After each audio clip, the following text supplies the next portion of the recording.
Hello, everybody. Well, welcome and thank you so much for joining Built by BIPOC on this Wisdom and Wellness Wednesday, where I interview my clients and partners on their entrepreneurial journeys. My name is Krista Begonia. I am a business coach for BIPOC entrepreneurs, a LinkedIn expert and top voice. I'm a second generation Filipino American daughter of immigrants and the first and only in my family to start my own business. I really believe that entrepreneurship is the path to equity and that life design is liberation.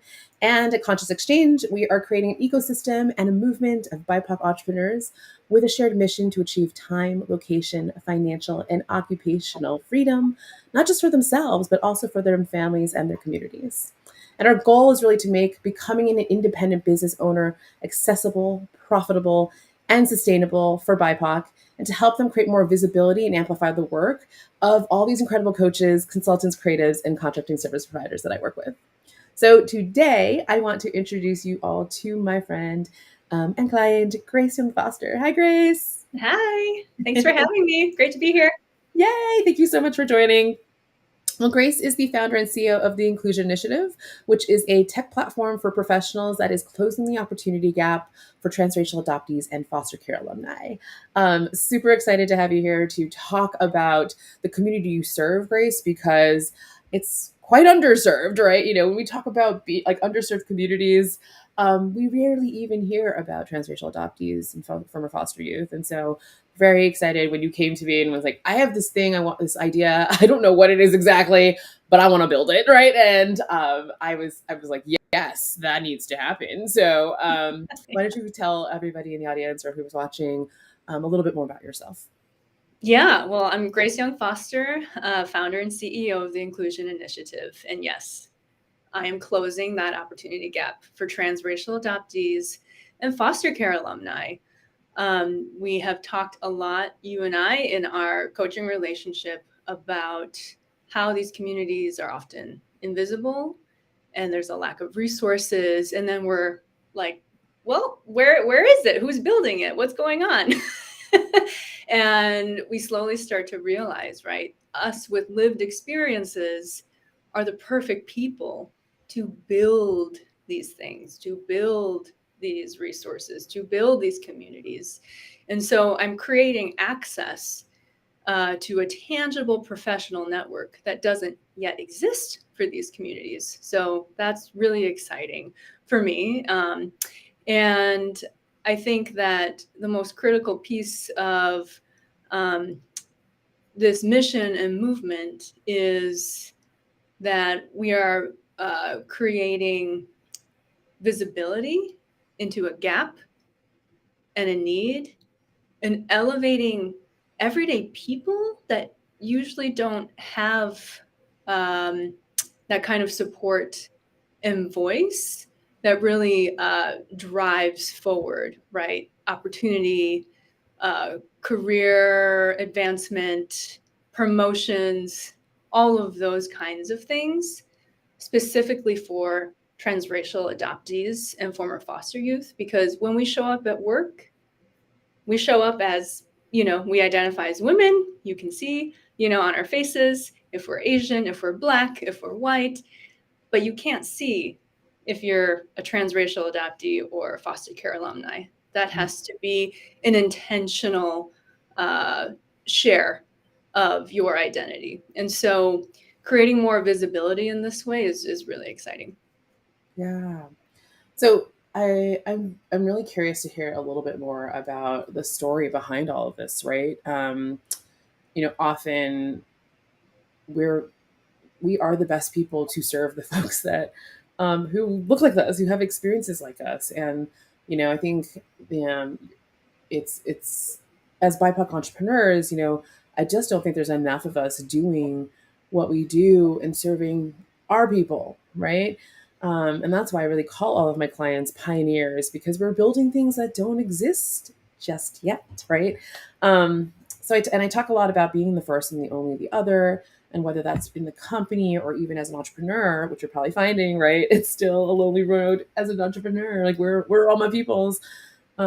Curious what some of that story again was behind you creating this community, and how has it been maybe being the first, the only, the other? Yeah, I mean, there's so many pieces and experience that all add up, right, to being where I am today with building this and creating this.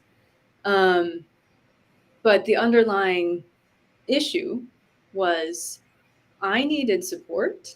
I needed a community. I couldn't find it. And I kept asking, where is it? Where is it? And, all throughout my 15-year career, uh, because I'm a transracial adoptee and foster care alum, and I was adopted into a predominantly white community with white parents, I always had the challenge of not ever really fitting in or belonging to either of the spaces. I was not white, so didn't belong there. But I also was not finding belonging in the Asian American communities and Asian communities because I wasn't Asian enough. So I always straddled this weird middle ground that I know you talk a lot with your clients about. And just throughout my career, always running into, right, that lack of belonging in the workplace and in these communities, but always striving, right, to reflect that community that I was in. And mostly it was really white led and white dominated communities. And so I spent a lot of my professional career honing in on how to assimilate, how to fit into this white dominant society narrative culture that I was around, in never embracing my Asian American identity, and of course, not embracing my transracial adoptee identity and foster care alumni identity, because all of that reflects, right, weakness. And being different reflects weakness. And so to have power and to have the opportunities to achieve career and professional goals, oftentimes, right, we're hiding or rejecting those pieces of ourselves to fit into that mainstream narrative that we want to fit into. And I kept hitting, right, what we call that bamboo ceiling. Like, no matter what I did, no matter how good I was at my job, no matter how much I outputted, I kept hitting that ceiling and not being able to climb the ladder in the ways where I was seeing my peers do, right? And it wasn't that I was doing anything worse or less. In fact, because of my background and where I come from, I was doing more. So I was showing up more, outputting more, working more hours, taking on more responsibilities, unpaid labor, all of that, doing all of that, and yet it still wasn't working. Where I'm seeing white peers be promoted above me who are 5 years younger than me, and et cetera, et cetera, et cetera. To the point where I thought, okay, well, now I need to be an elite, right? And so I went and invested in a very expensive degree at NYU and got my MBA. It's a top business country, or a top business school in the country. It's extremely prestigious. It was incredible to be able to go through that program. I still pinch myself that I got in, that I was able to be, a real part of that network, but it still didn't do what I was hoping it would do. And I thought that that would be like the thing. If I accomplished that thing, I would break that bamboo ceiling and life would be grand, all of that. And, 2020 was a really hard year for our entire world. And that's where I really started doing some digging and reflecting of who I am as a person, how I show up, what I want the future to look like, what I want to reflect in my own values. And my husband and I were family planning, and that scared the living daylights out of me because I'm like, what am I bringing my daughter into? Who is her mom going to be if I can't even accept myself for who I am? And so had a lot of moments, did a lot of work of self-reflection, understanding who I wanted to be, who I was, what I needed to do to really start accepting myself, accepting all my identities, and being proud of who I was. Because I was always trying to be this other person that white society had told me I should be. So I talked like that, I acted like that, I worked like that, I dressed like that. And I didn't know who I was really. And so that coupled with hitting these bamboo ceilings, the MBA not working, not really being able to find any mentors that truly understand like what I needed, where I come from, the resources that would help me, the not being able to find community in the workplace and in society as a whole, like all of that really led to me realizing, oh, wow, this community literally does not exist. And okay, I'm looking for it. I'm upset about it, right? Yeah. How does this not exist yet? I'm upset about it and I want it. Well, how I can't just form it out of thin air. Like I can't will it into being. Someone has to do something about it. Yep. So if not me, then who? Because I'm looking.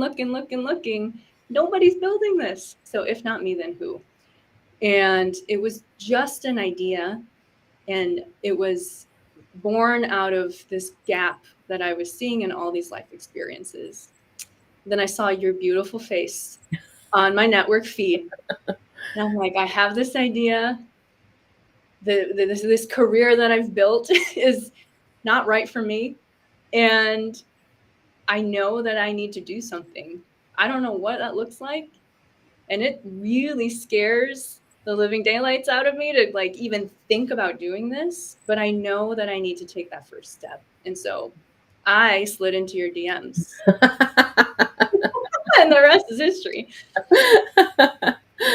Well, thanks. I'm so glad that you did, Grace, because it's been such a pleasure and joy to have helped you like bring this into fruition, right, into reality, and maybe also like just how quickly it came. It's like you knew what you wanted to do, right? Like, and I remember like our first conversations. It was like, I have this idea, and I'm like, okay. And I remember even taking the intake like sales call with you, and I'm like, I'm not sure if I can help you yet because like generally I work with folks who have a pretty solid idea, right? And then we just flesh that out. But with as you know, I was like, I like you. There's something about you, right? I think it's always that like it's that vibe, that synergy.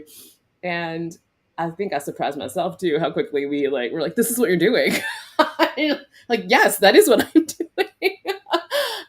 So that was fun. We'll get in more into that later in a bit, but because there's some things that you touched on, and maybe you can expand on some of these different points, but like one, not feeling belonging in your own Asian community, right? And I think that's a lot of folks probably don't understand that because you present a certain way, especially probably for transracial adoptees, right? Like you present a way, and yet all of your experience has been not what I guess we would associate with what you look like, right? I think that's probably a very unique experience of transracial adoptees. It's like, yeah, I didn't grow up though with my culture, right? And so what am I supposed to know about it even though I look like I do, right? And there's judgment around like why aren't you Korean enough, Asian enough, right? Whatever, Filipino enough. Um and that's tough, I think, to want to go towards your people who look like you maybe and just completely be rejected, I don't know if you want to expand a little bit on that because I just don't think people get it. And I when you also had talked about being, um, breaking free from your job and even going to this elite school, right, to NYU, and still feeling like, where's the support? Who do I even get it from? Wait a minute, it doesn't exist. Like that's really tough to just move through difficult things, right? Like jobs, um, school, right? Like, and not feel like anyone is there to support you. So, do you mind expanding a little bit on that? I think it's just interesting to hear about. Yeah. Whew. this is a little bit of a hard story to tell, because I can't believe I was in this place 3 years ago, but I'll share a story that kind of illuminates all of what you're asking. And that was actually my time at school at NYU. Incredible global community. There are a lot of Asian Americans and Asians that go to the school, and there are quite a few that enter the business program. So physically, I fit right in. It was great. I had actually never been in an educational environment like that before. I went to school, undergrad in the Midwest. Not super diverse where I went, and was often one of the only Asian people in the room, all of that. And that's just what I was used to. And it's the mindset I walked into everywhere I worked or went to school. I was like, yeah, I'm going to be one of the only Asian people here. And, just got to prepare for that, code switch, put on my white face, all of that. And that's horrible, right? And I kind of had that same mentality walking into NYU, although I knew, there were obviously a lot of Asian people there. I still put on all of my white people armor, things that would make me accepted into white spaces, because literally half of the classmates were white. It's still very much, that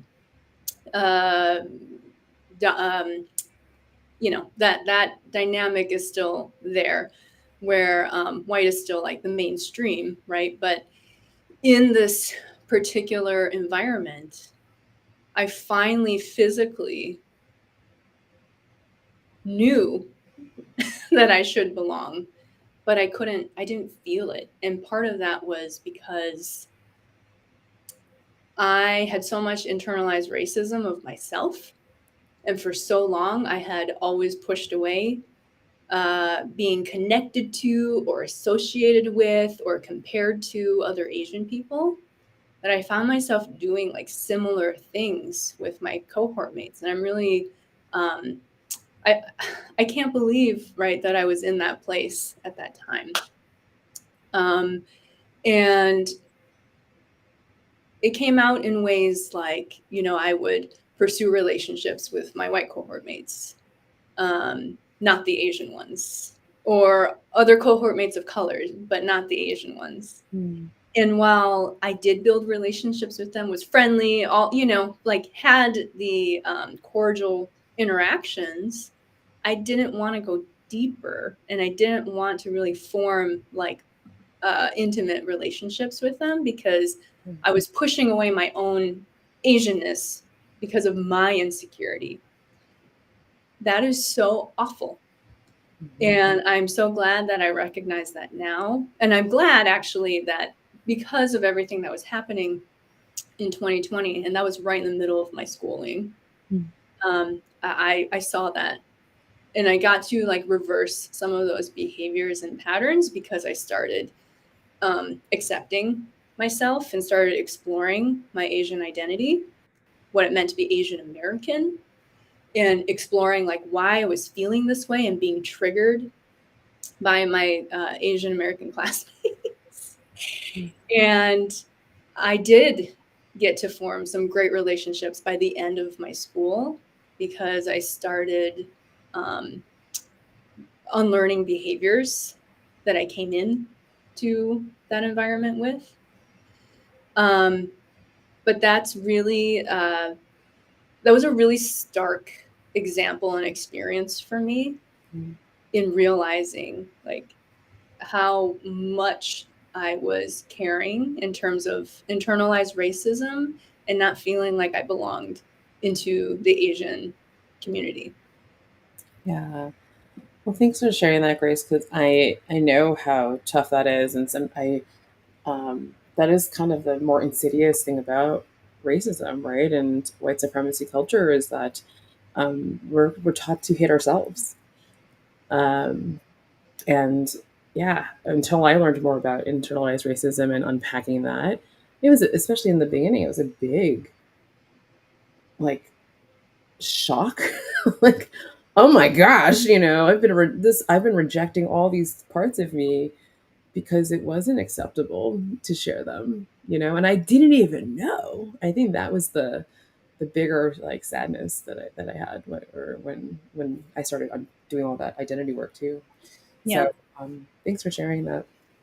I know that can be tough. And here you are today, also acknowledging that real the awareness is there, and how do you help other folks move through that as well, right? Like see it, become aware, and then heal from that, move through that, right, and get all the support. So I'd love to hear a little bit more now about your entrepreneurial journey, right? Like, so it sounds like there's these experiences really helped shape like why I'm not doing this, right? Often again, it's something that we've gone through. We help the people that are going through something like we went through, so it doesn't be so bad, it doesn't be so hard, right? Um, and probably as you're realizing that entrepreneurship is a lot. It's hard. It takes a village, right? It takes a lot of people, and it's especially hard when you're the only one that that's doing it, right? And I really believe that it's part of the system not to know how to do any of this, right? We're not taught intentionally, and that is also why I think coaching is so valuable. I'm curious, thanks for sliding into my DMs. What was it like, before you started coaching with me? Like, what was your main struggle as an entrepreneur or budding entrepreneur? Yeah. The main struggle was self-doubt, a lot of self-doubt, not thinking that, like, thoughts of like, who am I to build this? Who am I to say that this is missing and create something to solve this problem? Like, who am I? Right? And like we talk about all the time, when you're the first, the only, and you've been really pushed down, uh, you don't have the model, you don't have the visibility, right? You don't see others like you doing things like this. Immediately, you're just self-questioning, self-doubting. And I was very afraid to expose all of that, right? Because once you do something like this and you're storytelling and you're telling people the mission and vision and your why, you're telling them the truth. And so it's very scary to expose yourself like that. And exposing, right, that I would be taking a different road than the path that I was on. Mm. From the external perspective, I had a great job. I had a great salary, all this stuff. I was an MBA from NYU. I should be like living the dream, right? I accomplished the dream. But it wasn't what I wanted. I thought it was, but it didn't, it wasn't actualizing like I wanted. Mm. And I was really scared to essentially tell the world, even if it's a small world, right? My small world on LinkedIn of 2,000 followers and whatever, that, oh, look, I had the misconception, right, that it would look like I had failed in life, Mm. failed after all of that by going off on my own, when that's not the case at all, right? But I don't know. What are your thoughts about that? I, I love that we worked through that because I think that's definitely real. That when we're first starting, um, it's almost like I can't even conceive of why this is not already made because it's so obvious, right, that it needs to happen. And we look and look and look, right, and start to see like it's not there. And then, like you said earlier, like if not me, then who is going to do this? And I don't. And plus, I just don't want to wait anymore, right? So, because I actually really need it, and I think that sometimes there's this almost desperation of like I need this. Like we're building these businesses. A lot of who I work with, right, are purpose driven. Most of the time, we're building these businesses as for us. It's not just there's some selfishness in it, right? Because like I want this community. Like I want to bring people to me. And if I have all this wisdom and ability and access or and whatnot to actually build it, right? Time, privilege, whatever it is.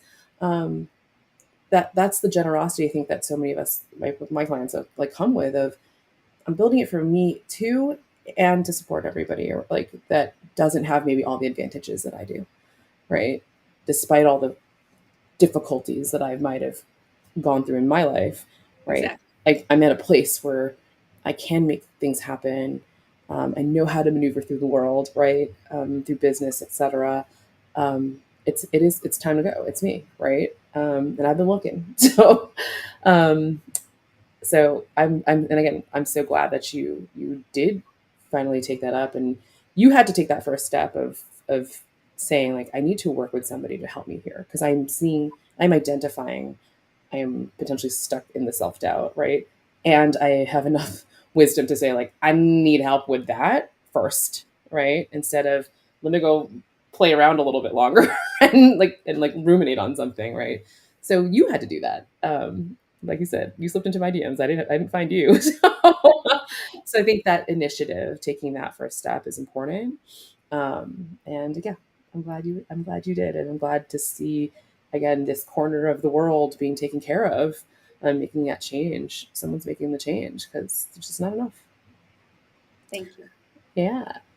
So curious, since we've been working together, what have been maybe the top three learnings that you've had since we've worked together for what was it 3 months? Yeah, 3 months. And then you're in my program, so a little bit longer.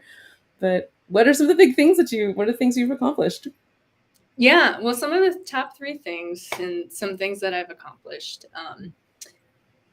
The first is I learned that sharing my story, being authentic to myself and what I believe and value is actually the best way to build a network for my business. I'm attracting the right people who want this, need this, have struggled like I have, and people that also want to support this kind of work. Because I'm so specific about it, it's bringing the people that are going to be highly invested in what I'm doing. So I've learned that thanks to your help. Second, like some of the accomplishments have been really cool. I've added over 700 people into my network since working with you. Yeah, that's not like influencer level, but it is 700 really invested people in what I'm doing. Very interested, highly engaged people. So whether they're going to be future members of this network, future supporters, future mentors, et cetera, 700 is a lot. A lot. Right. And so this has led to over 80 virtual meetings with these Gosh. individuals, or podcast interviews, 2 speaking opportunities with 3 more in the pipeline. I've earned my first business revenue in August, so yay! So real paid contracts, and there's more that's been happening, but those are some of the highlights. Oh, that's so exciting. I love like the first point of like I had to own my story because that's what people want to know and want to hear, and being very it's like niching, right, to this is specifically who I'm helping. Can I help all Asians? Can I sure, but like really it's this segment of, again, quarter of the world that I really want to serve. And it's that first step of owning who you are, being able to share the story, because that's what people are going to gravitate towards. Clearly, right? It's not what's the stats and stuff, right? It is who are you and like why do you care?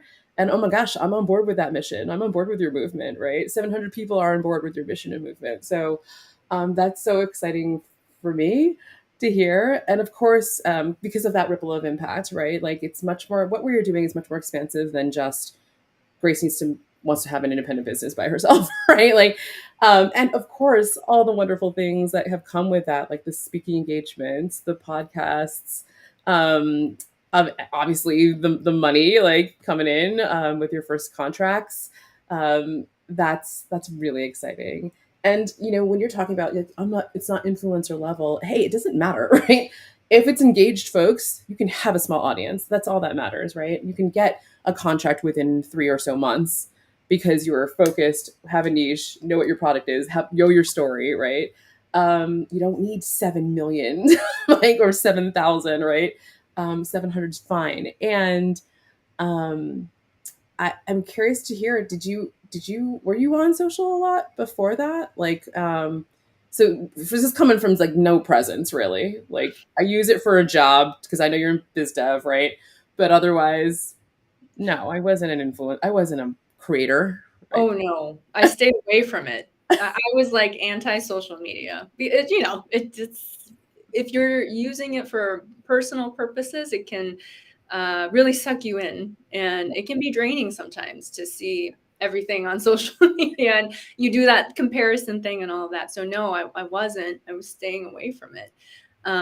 But now I'm leveraging it for the exact reason that I want to leverage it for, right? To help the communities that I'm serving. And it's been awesome. And I just want to mention like the third, like I think most important thing that I've learned or that has been achieved through working with you is that I actually moved forward to start because I came to you with, I have this idea, I have all this self-doubt. I don't know what I'm going to do. Help me. Yeah, and I was like, And okay.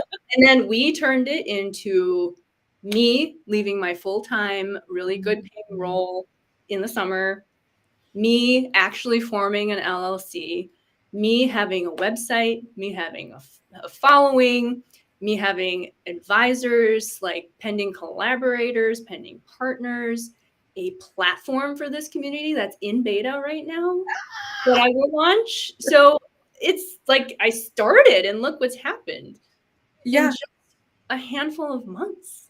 yeah. I was gonna say, with this isn't even a year. Is this like 6 months, maybe? It's not. It's been since I started working with you like in March or not March, May, I think. Yeah. Right. So, or late April, something like that. And so, yeah, it's just incredible to see where I was even in June when I didn't have an LLC yet Yeah. to today. We're in September 8th. And look at everything that's happened. So, that working with a business coach like you, like that, you were just a catalyst for all of this movement, and I wouldn't have started without hiring you. Oh, I'm like, yay! Well, I'm so so proud of you. your impact, Carissa, is going to be huge, and touching like a community, right, that you weren't involved with before either. No, So yeah, it's really very appreciative. significant. I'm really proud of you and proud of us. Oh, thank you.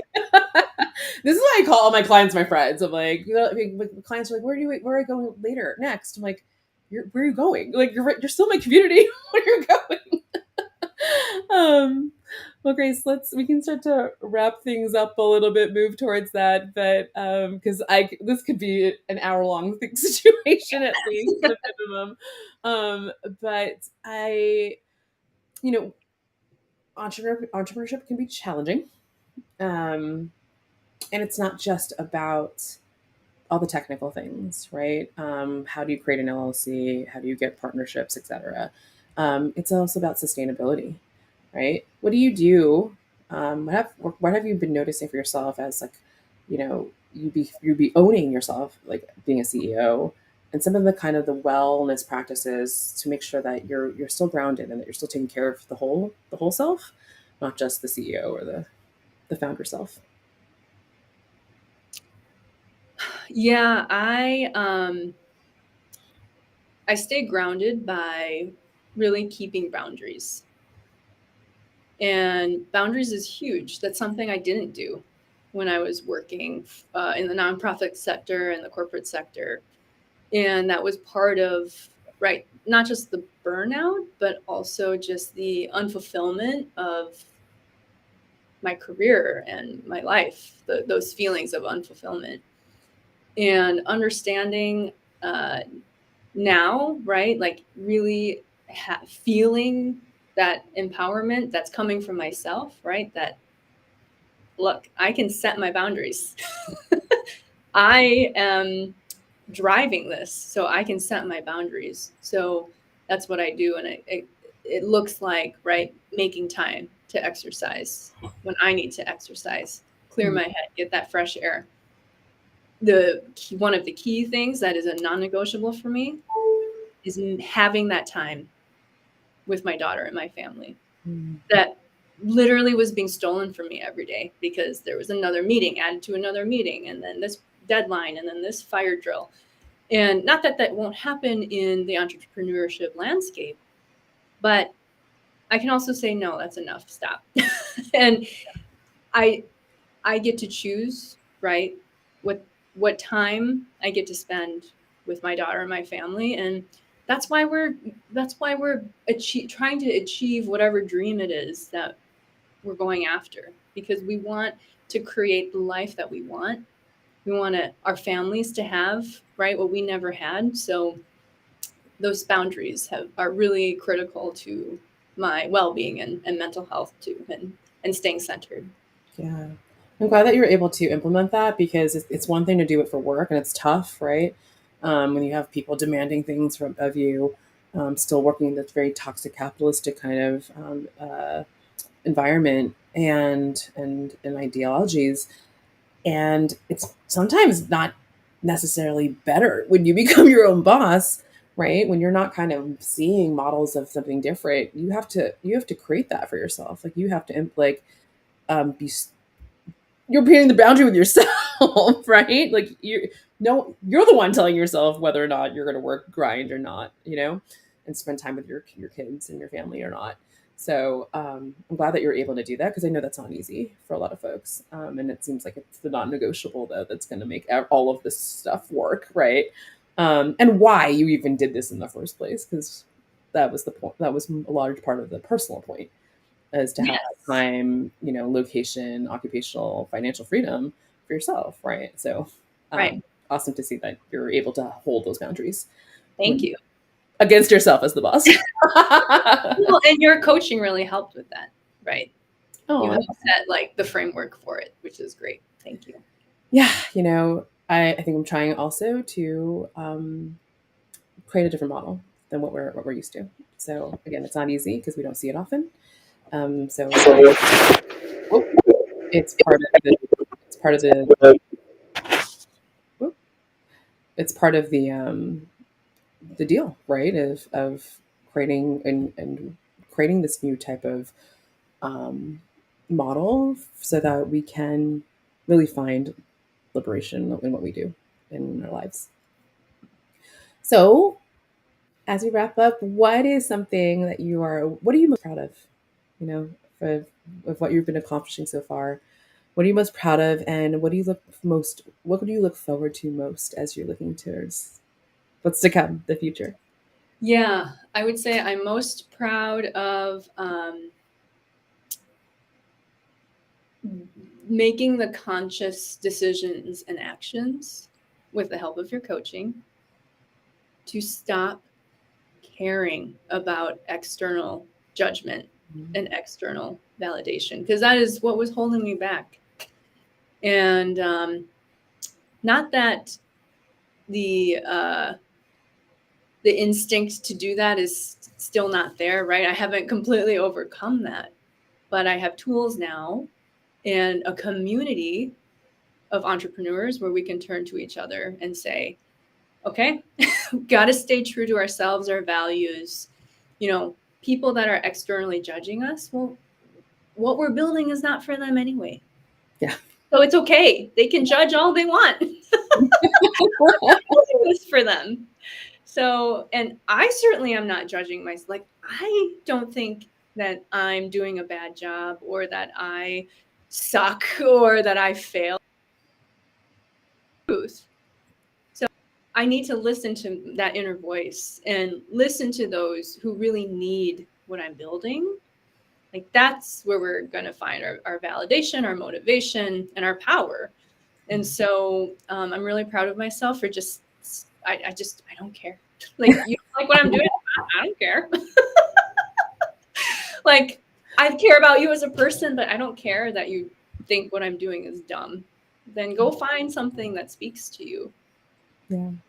So At least 700 people don't think it's dumb, right? So, yeah, and others, like people from my past that are popping up, just overjoyed and so encouraging and supportive. That's been super surprising and wonderful too. So and I would say like what I'm most looking forward to is, when the grace of 15 years ago slides into my DMs and they're like, this has changed my life. Thank you for building this. This We need this. Like, it's changing my career trajectory. I'm getting mentors. I increased my salary by $40,000. Whatever it is, this is what I needed 15 years ago, even 5 years ago. So when I start getting those messages and start seeing this community grow into hundreds and then thousands, and there are millions of us transracial adoptees and foster care alumni in our country, millions. mhm. And so hopefully this platform will impact even a fraction of that population. That would be hugely rewarding for me. So that's what I'm excited for. Ooh, I'm getting chills.